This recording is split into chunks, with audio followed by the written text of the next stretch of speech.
Simple একটি বাটিকের জামাকে কিভাবে গর্জিয়াস করলাম। তো এখানে আমি পেস্টিংটি কেটে নিচ্ছি, আপনাদেরকে আমি মাপটা স্ক্রিনে দেখিয়ে দিচ্ছি। আমি এদিকে 3 এবং এই পাশে 6 নিয়ে তারপর স্কেল দিয়ে সেটাকে জয়েন করে কেটে নিচ্ছি। তো এটা হচ্ছে জামার গলার মাপ, তো সবার ক্ষেত্রে একই। পেস্টিংটি কেটে নেওয়ার পর আমি এটাকে আয়রন করে নিয়ে তারপর একটা কাপড়ের উপর রেখে এটাকে সেলাই করে নিব।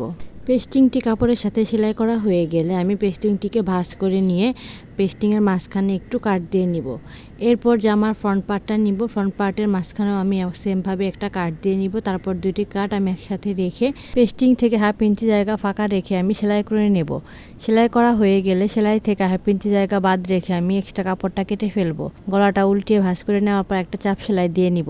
চাপ সেলাই দেওয়ার পর আমি এখন লেসটা 7 ইঞ্চি পর্যন্ত বসাবো গলা থেকে।